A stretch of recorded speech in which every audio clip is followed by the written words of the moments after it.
మొన్న అసెంబ్లీలో మొక్కల కొనుగోలు కేంద్రాలు వెంటనే ప్రారంభించాలని మేము చేసిన ఒత్తిడితో ఈరోజు రాష్ట్ర వ్యాప్తంగా మొక్కల కొనుగోలు కేంద్రాలు ప్రారంభం చేసుకోవడం జరుగుతూ ఉంది. ముఖ్యంగా రాష్ట్రంలో దాదాపు 10 లక్షల ఎకరాల్లో మొక్కజొన్న సాగు చేసుకుంటా ఉన్నారు. నిన్నటిదాకా మార్కెట్లో రైతులకు 1700 రూపాయలు కూడా ఒక క్వింటాల్కు రానటువంటి పరిస్థితి ఉంది. రైతులు బాగా నష్టపోతా ఉన్నారు. 2400 మద్దతు ధర ఉంటే 1600-1700కే మొక్కలు అమ్ముకుంటా ఉన్నారు. ఈ పరిస్థితుల్లో రైతులు నష్టపోవద్దు, వెంటనే కొనుగోలు కేంద్రాలు స్టార్ట్ చేయాలని మొన్న అసెంబ్లీలో గట్టిగా ఒత్తిడి చేయడం జరిగింది. ప్రభుత్వం దిగొచ్చి ఇలా రాష్ట్ర వ్యాప్తంగా కొనుగోలు కేంద్రాలు చేయడం జరిగింది.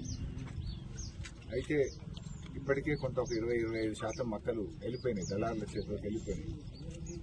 ముందే స్టార్ట్ చేసి ఉంటే రైతులందరికీ మేలు జరిగి ఉండేది. సో రైతు సోదరులందరినీ కూడా విజ్ఞప్తి చేస్తూ ఉన్నాం, ఈ కొనుగోలు కేంద్రాలను సద్వినియోగం చేసుకోండి, మద్దతు ధర పొందండి అని చెప్పి రైతులకు పిలుపునిస్తూ ఉన్నాం. అదేవిధంగా సన్ఫ్లవర్ కూడా మన ప్రాంతంలో బాగా సాగు చేస్తూ ఉన్నారు. సన్ఫ్లవర్ కొనుగోలు కేంద్రం కూడా ఈరోజు ప్రారంభించడం జరిగింది. సన్ఫ్లవర్కు 7,721 రూపాయలు మద్దతు ధర ఉంది, 7,721. సన్ఫ్లవర్ రైతులు కూడా మరి ఈ కొనుగోలు కేంద్రాలు సద్వినియోగం చేసుకొని మంచి ఆదాయాన్ని పొందాలని చెప్పి కూడా రైతులకు పిలుపునిస్తా ఉన్నాం.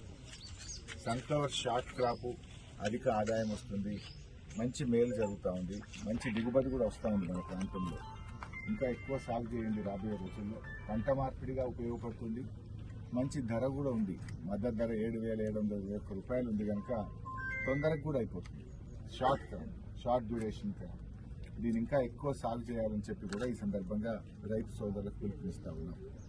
ఈ యాసంగిలో ఇంత మంచి దిగుబడి మన సిద్దిపేట ప్రాంతంలో వస్తుందంటే కాళేశ్వరం ప్రాజెక్టు యొక్క ఫలితమే ఈ అత్యధిక దిగుబడికి, ఈ పంటలు పండడానికి కారణం. ఇవాళ సిద్దిపేట నియోజకవర్గం ఒకప్పుడు 8,000 ఎకరాల్లో యాసంగి సాగు ఉంటే ఇవాళ 80,000 ఎకరాల్లో యాసంగి సాగు జరుగుతూ ఉంది. అంటే దాదాపు 10 టైమ్స్ పెరిగింది. 8,000 వర్సెస్ 80,000. అంటే ఇంత సాగు పెరగడానికి కారణం మరి కాళేశ్వరం జలాలు. నాకు బాగా గుర్తు, 2005వ సంవత్సరంలో కరువు వచ్చింది. కరువు వస్తే పశుగ్రాస కేంద్రాలు ఏర్పాటు చేశారు. చిన్న కోడూరులో, రాజగోపాల్పేటలో, నంగునూరులో పశుగ్రాస కేంద్రాలు పెట్టారు. అంటే పశువులను బతికించడానికి 40 లక్షల మెట్రిక్ టన్నుల గడ్డి తెచ్చి రైతులకు సప్లై చేసినాం. అంటే పశువులను బతికించడానికే గడ్డి తెచ్చుకున్నాం ఆంధ్రాకి. అప్పటి పరిస్థితులు అవి. ఈరోజు ఏంటి, కాళేశ్వరం వచ్చినాక కరువు అనేది సిద్దిపేట జాడలో కూడా లేదు కదా. కాలమైనా కాకపోయినా 2 పంటలు పండుతూ బంగారం వల్ల ఈ ప్రాంతంలో రైతులు పంటలు పండిస్తున్నారు. ఒకప్పుడు తాగడానికి నీళ్లు లేక, పశువులకు గడ్డి లేక, కరువుతో అల్లాడినటువంటి ప్రాంతానికి కాళేశ్వరం ప్రాజెక్టు ఒక వరం.